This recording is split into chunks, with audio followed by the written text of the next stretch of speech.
Here's another tip from Rolling Strong with insights to help you stay healthy on the road. Hey guys, Coach Jojo here. Today we're going to be going over some fitness movements that we can use with limited equipment. As you can see, I have a resistance band with some handles on it. I know right now it's a little difficult to find gyms, especially now that all of them are mostly closed because of the coronavirus.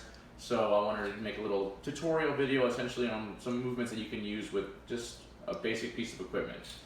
So first things first, we want to start off with the band right underneath our feet.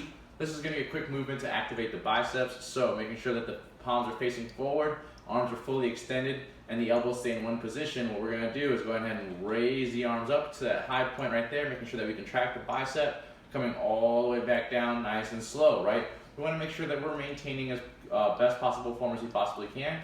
I'm going to go ahead and do this from a different angle so you guys can see from a different angle. So once again, staying up nice and tall, arms nice and straight, palms facing forward. You're going to keep the elbows back, coming up to that top position, contracting the bicep, coming back down nice and easy.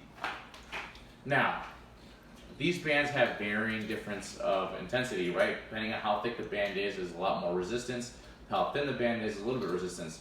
So if you have a really thick band and it's really tough for you to pull, try to make sure that you maintain control of the technique as much as possible and do fewer reps if needed. If the band is really skinny and has a lot less resistance, go ahead and add volume to it. So maybe do some more reps, more sets, whatever you need to do to incorporate a little bit more resistance in there for you and get a better workout. So that was for the front of the arm. Now focusing on the back of the arm, the tricep, what we can do is just stepping on it, taking a single hand, right? What we're gonna do is making sure the elbow stays forward. This is gonna be an overhead tricep extension. So what we're gonna do is just gonna reach up nice and straight, extend the arm, coming back down, making sure the elbow stays in that nice position, right?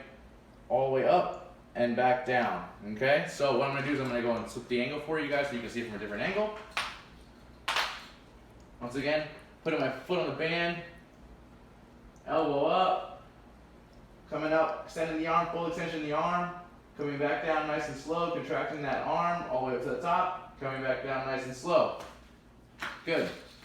So that's one movement for the front of the arm, one movement for the back of the arm, making sure that we isolate each movement there. Next thing we can do is just going to be a bandit squat. Now, what you can do is now, to make it a little bit harder on yourself, take those bands, bring it up nice and tall, right? Make sure our feet are shoulder width apart. Now what we're going to do is just do a normal squat, right? But the band is going to give us that added resistance as we bring it up nice and high next to our chest. So we come all the way down, stand back up. All the way down, stand back up. Now from a different angle.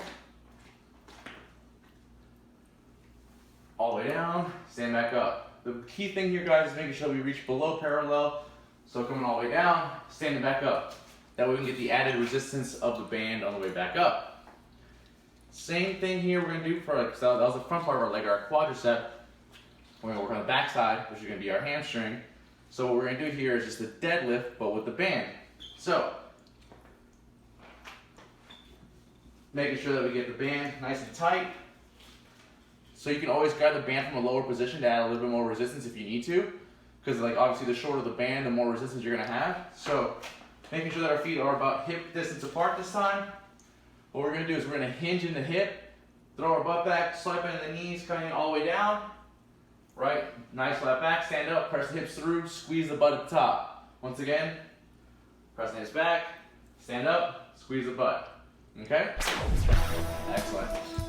We're glad to offer these podcasts, and we hope you find them useful. At Rolling Strong, we're here to help.